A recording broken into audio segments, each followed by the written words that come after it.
So I thought for this section of the show, we could talk about the state of the quarterback for all AFC North teams. Okay. And so let's start with the Ravens and Lamar Jackson. As we know, we just got a practice update from Woodland. He's experimenting, having some up and down days because he's experimenting. But I loved Cordell saying that Lamar is a gamer. Okay, so just a couple days ago, it might have been last week, ESPN's First Take has this debate about who's the most talented quarterback in the NFL. Keyword is who's the most talented. Okay, now I'll start off with what Mike Tannenbaum says, former GM, and then of all people, Stephen A. Smith obliterates the debate on this whole thing and brings it to Lamar. But it was a little bit shocking to see who Mike T named as the most talented quarterback in the NFL today. Do you agree that Lamar is the most talented quarterback in the NFL? I don't. I love Lamar, and I love his improvement going from 58 to... First of all, can I rewind that? Can we listen to how Kimberly audibly is shocked and is like, oh, when he says, I don't think it's Lamar? Listen to that. It's cracking me up. Mike T, do you agree that Lamar is the most talented quarterback in the NFL? I don't. I love Lamar, and I love his improvement going from 58 to 68% completion percentage throughout his career. But I'm going to go with the aforementioned, hopefully that's not an SAT word, Jordan Love as the most talented quarterback in the NFL. When you were designing a quarterback and taking nothing away... Well, you see up above, they didn't like that That's answer. what happens They when didn't you like have that A Ravens fan is controlling lights here. Jordan, I got you, buddy. All right, we don't even need to hear the rest of that, okay? The lights go out. She's saying up above, they don't like that answer. That is just silly to me. Like, Mike T has lost his mind. How do you even... like when you just look at the talent, when you watch the film of Lamar Jackson and the jaw-dropping plays, both with his legs and his arms, and add the fact that he's a 2-time MVP, should be 3-time MVP, and like the fact that he wills his team to the playoffs every time that he's healthy. Like, how do you even go there, Bobby? I guess when you're a member of the old guard way of thinking, I think he just kind of saw himself out a little bit, to be honest with you. I don't know. I don't know how to answer that question for you. But I mean, Lamar Jackson is for sure the greatest runner at the quarterback position of all time. That's not to say Michael Vick isn't up there, or Cam Newton, or Steve Young, or a million other guys I'm leaving off the list. But it's hands down, Lamar has the historic numbers to prove it. He is by far the best runner of all time. He's got the second best touchdown to interception ratio of all time, only behind Aaron Rodgers, but had the best one last year, creating records of having 40 or more touchdowns to 5 or fewer interceptions, only having 4. He has the third best quarterback passer rating in NFL history. We've never seen anything like him. Never. The fact that he could come out here and say with a straight face that it's love is silly to me. And that's where Stephen A. Smith enters the chat and of all people gets it right about who the most talented quarterback is in the NFL. Talking specifically as a thrower of the football, I do not think he's the best. But to answer this question, the most talented quarterback in the National Football League, considering all the components that come with playing the quarterback position, there is no question that there has never been a talent, an all-around talent at the quarterback position that equals Lamar Jackson. He is without question the best when it comes to all of those components that come with playing the quarterback position today. Last year alone, number 1, yards per pass attempt. Number 2, touchdown passes to Joe Burrow. Touchdown to interception ratio. First, 41 TDs, only 4 interceptions. First in quarterback rushing yards. First in QBR. First in a passer rating of 119.6. Fourth highest passer rating in a season in NFL history, bested only by Aaron Rodgers twice and Peyton Manning once. That's who we're talking about when we're talking about Lamar Jackson. And then check this out, Mike T and CC. 474 attempts last year. That's the most he's ever thrown a football. He rushed only 8.2% of the time. It was really 7.5 if you didn't count kneel downs. And so he's running less. He's throwing a football more, yet his effectiveness is still there. The only thing that we have to and we can't escape is that in the end, he's 0-3 against Mahomes and Josh Allen in the postseason, 1-5 against Patrick Mahomes' lifetime, including the playoffs. That's what we can't escape, and that's what's holding back the undeniable praise that Lamar Jackson deserves. The undeniable praise. Go ahead, Bobby. Hey, Sarah, you think the Ravens got their money's worth? Yeah. You know I know you know the reference. I know you know that reference. I do know the reference because he and Shannon Sharp at I think like 3 games in after he signed his second contract, they were like, yeah, are the Ravens getting their money's worth? And he said no. He said no, which is why it's so surprising that he's finally come all this way. Although I'll tell you what, you can't get on the Stephen A bandwagon for too long, because you know the minute Lamar Jackson gives them even an excuse to criticize him again, they will. They will. But no doubt. Listen, I said this the other day. I honestly believe that we're going to continue to evolve at the quarterback position. And whether it's a decade from now or when, I don't know when the timing is going to be, but we're then to start analyzing quarterbacks to see how complete they are. How complete they are. Right now, all the haters want to do is bash Lamar for being able to run. And they want to see, well, I want to see with the arm. I want to see with the arm. And like, I don't care what he does with the legs. But there's these, because of Lamar and others before him, he stands on the shoulders of great mobile quarterbacks and dual threat quarterbacks. But because of him and others like him, it's going to become to a point where it's like, oh, all you can do is throw. But I need somebody that can threaten with their legs too. You're going to need a complete quarterback. And Lamar Jackson is the prototype for who everybody will be looking for in the future. The only answer that I have for you with your question that you posed earlier on, how can Mike Tannenbaum say that with a straight face? The only thing I can think of is that we know typically on the national level, when it comes to debate sports talk shows, this stuff is scripted. Stephen A. Smith is not only the face of the program, but he's the executive producer behind the scenes and has major sway, has major pull in terms of what they lead with, what they talk about, and how they end up kind of debating in this format.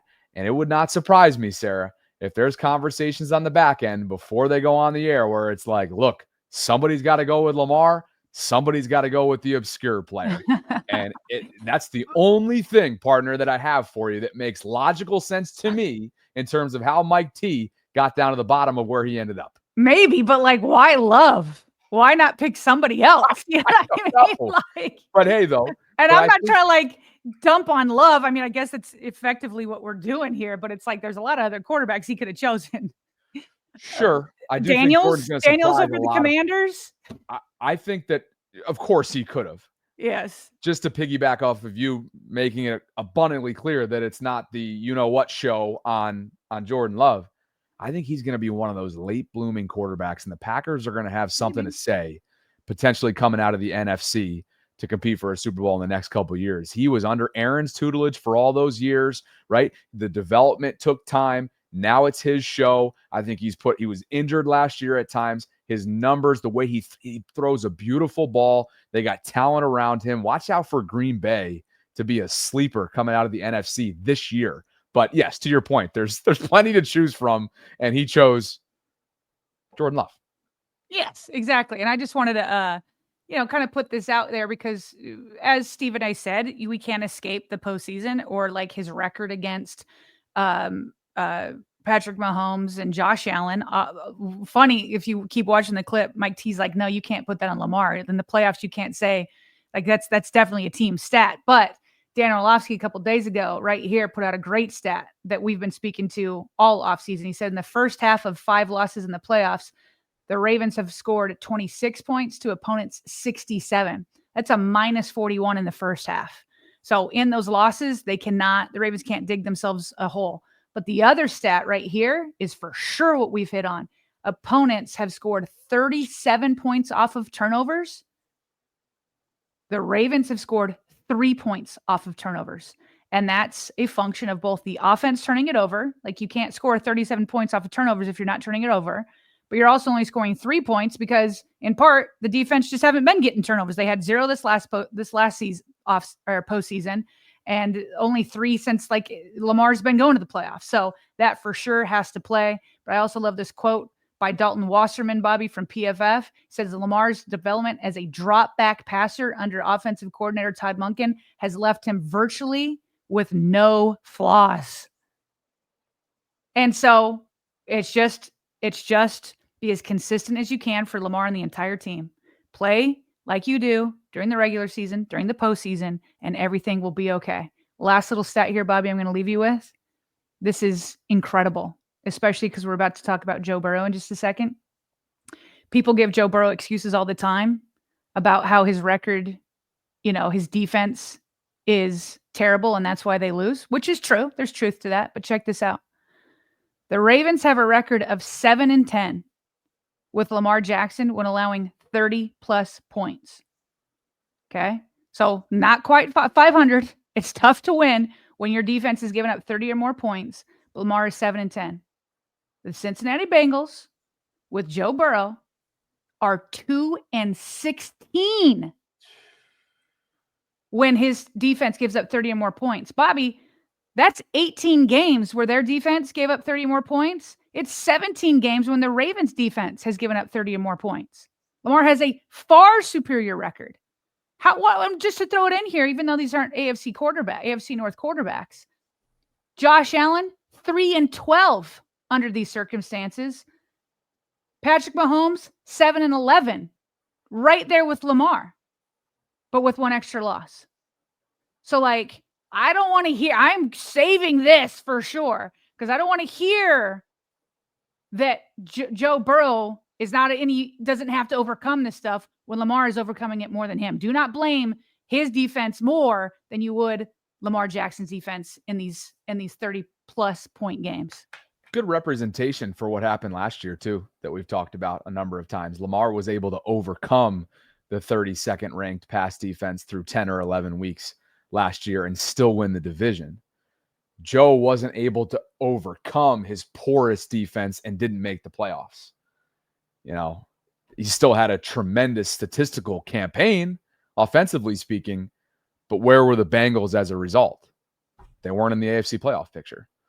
So exactly, all four are great. It's just who elevates their team to a point where that margin for error, it's obviously with the defenses they had through 10 weeks for the Ravens and really all season long, all 17 games for Cincy, the margin for error is so thin. What do you do with that thin margin? And Lamar capitalizes on it. Okay, so that takes us over to, since we kind of have Burrow in here, let's go over to the AFC North team of the Bengals, because we're kind of doing a state of the quarterback position here. And basically what I'm trying to get at is the state is so good in Baltimore that we're debating whether he's the most talented in the NFL. And whether you agree or not, that's where we're at. Meanwhile, this was interesting, really, really interesting. Jamar Chase was on the Up and Adams show. And he was talking with Kay, and she asked him to kind of compare a little bit Josh Allen and Joe Burrow. And on the face of it, Bobby, he for sure seems to be taking a shot at his own quarterback. I don't think that's what's happening, but take a listen. This is kind of crazy. I think you can hear this in his bid to get a 99. Honestly, I feel like he has it all. The timing, the accuracy, the placement, the speed, the awareness. He has it all. The field recognition. I mean, what else? He audibles in the backfield. Well, I get this idea when you of turn on you Joe's guys tape, can't. it's different from Josh Allen's tape. Completely different. You know what I'm saying? Mm-hmm. So, I don't know. People game plan against Josh Allen, not against Joe Burrow. They play against his game weapons. You know what I'm saying? So, that's the difference. What'd you make of that? I'm processing it. It was the first time that you heard it. To it. Do you want to hear the end of it again? No, I got it. You got it. It's essentially, he compliments him with a laundry list worth of items there, but at the tail end throws in that folks game plan for Josh Allen.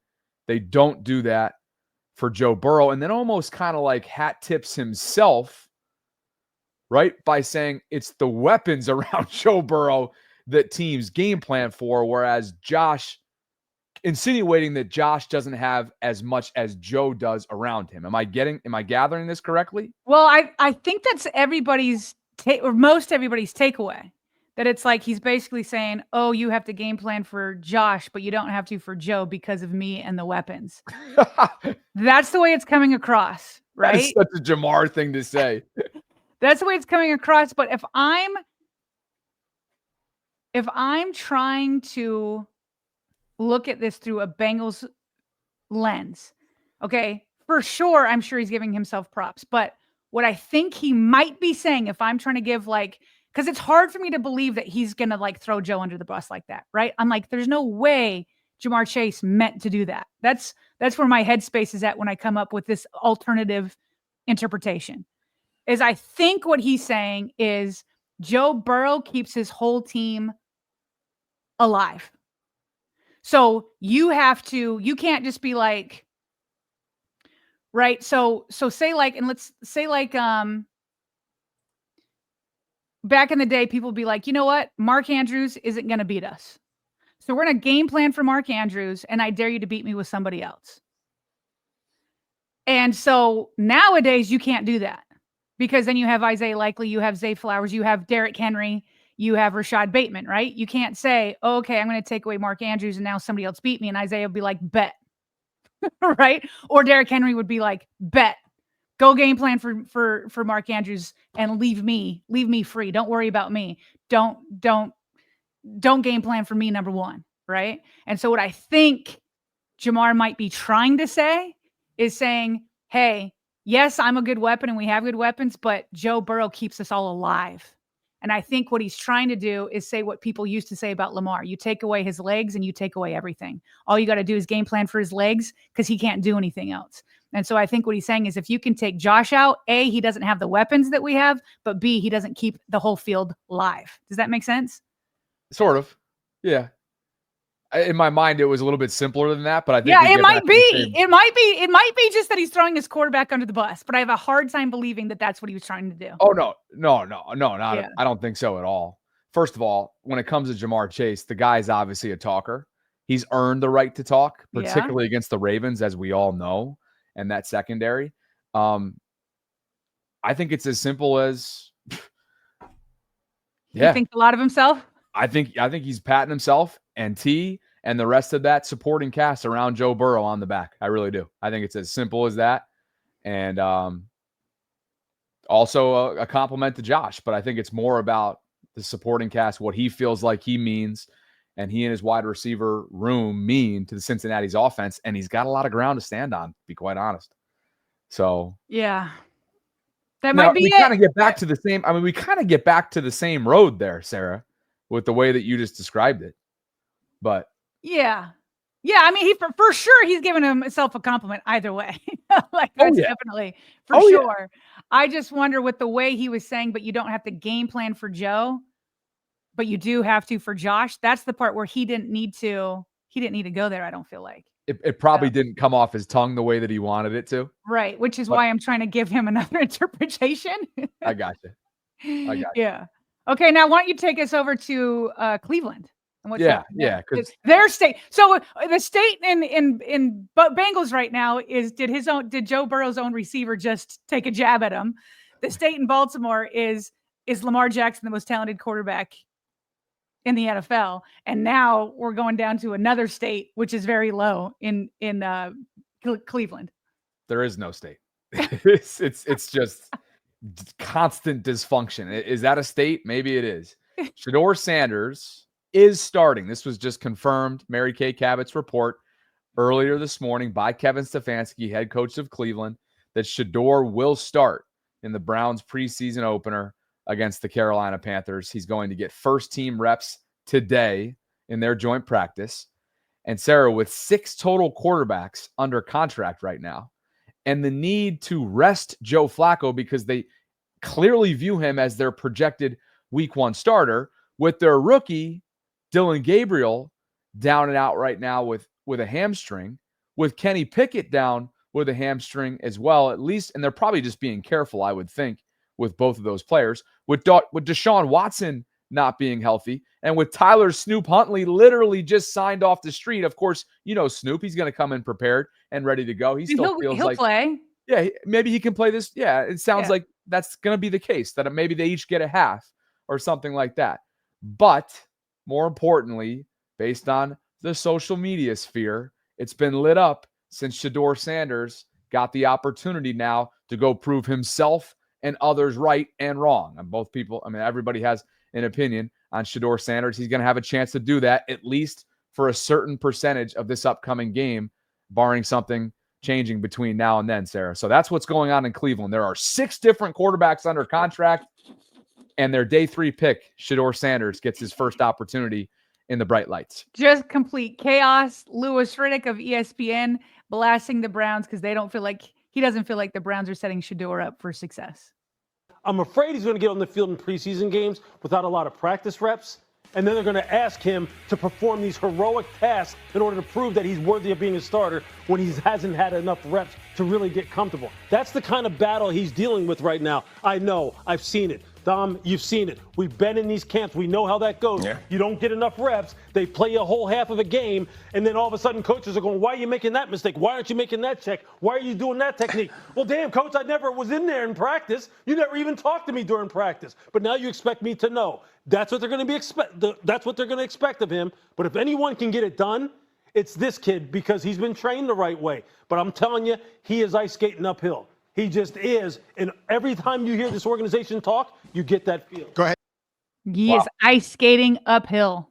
Now, listen, if we want to give, I don't know, some grace to the Browns, is they were probably banking on Kenny Pickett. They were probably, you know what I mean? They weren't expecting Kenny Pickett and Dylan Gabriel to go down, and they obviously aren't going to put their 40-year-old quarterback out there. So, I get why they got to this point, but I think it needs to be, as you analyze how Shedeur plays in their preseason game, you have to remember he just hasn't had a lot of snaps. Whether it's understandable that the Browns did that or not, that context needs to be there.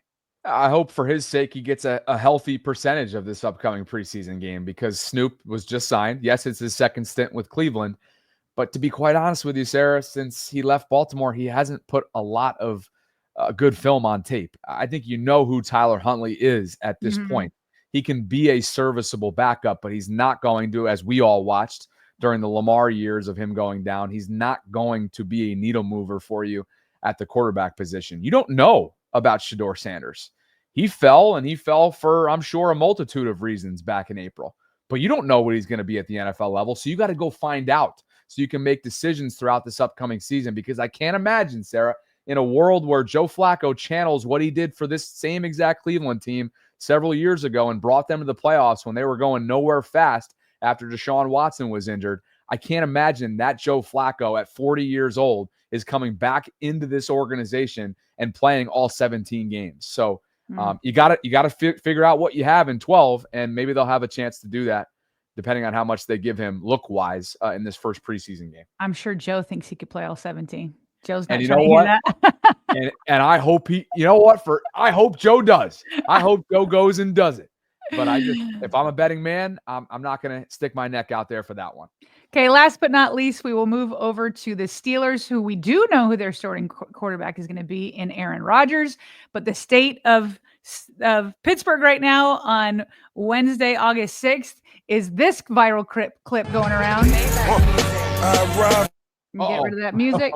Sorry. I was trying to do it quickly because I came in with it. Hey, let me rewind this here. All right. So this is just, they're like, hey, here's our super slow and unathletic 40-year-old quarterback. Bobby Joe looks better than this at 40 years old. Let's see. He's not moving the smoothest. No, he is not. Unk still got it. That's funny. Oh, man. Listen, nobody expects Aaron Rodgers to be a mobile, scrambling quarterback. That is not what he does. He's going to have to get the ball out extremely quickly. He has the football mind to do that. A lot of what will make him good is what he does before the snap and how he puts everybody in the correct position and the decisions he makes. But I will continue to say what I've been saying since before they signed him, and we knew that they were all going to sign him. And then when he did sign him, and then when we saw his first throw, which was an interception to Patrick Queen in practice, then seeing him move like this, slow as molasses, I'm still not scared of Aaron Rodgers. Well, they're going to have to protect him, and they're going to have to protect him early and often. Obviously, quickness has never been a calling card of his. I do want to pull this one up in fairness. One of his biggest haters gave him a big compliment. That's Okay. Ryan Clark. And he said, hey, I can confirm Aaron Rodgers can still really throw the football. It's crazy in person. And it gave him flashbacks to the 2010, 2011 Super Bowl. I think the Packers beat the Steelers in that game, right? I think that might have been, because I think what Ryan's alluding to here is that he was in that game. Would I be correct on that? Maybe you can Google that for me. Yeah, I don't As remember. I give you a thought on this. But yeah, Aaron's agility does not scare you. And if his offensive line in front of him is not stout and does not protect him, things could go south quickly. I've never shied away from that. I know I'm getting dragged right now. That's your man. That's my boy. Yeah, that's my boy. No, You can listen. We can always count on you to come to Aaron Rodgers' aid, though. Can we You not? already knew that I was going to get that kind of reaction. Yeah, he's my boy. You know, everybody. No, I enjoy the way he plays the game of football. How about that? But You do enjoy it, but well, I guess what's your bottom line here? For sure, he's still a good thrower. That doesn't shock me. That at 40 years old, he can still throw. So, are you saying that like he's a bigger threat than maybe I should be more scared than what I'm saying? Or no, I'm saying if he's protected, then he's going to be throwing dots. okay, Yeah. that's true. That's true. Yeah. I don't know the state of the offensive line for the Steelers, but it's not like they were out of this world last year.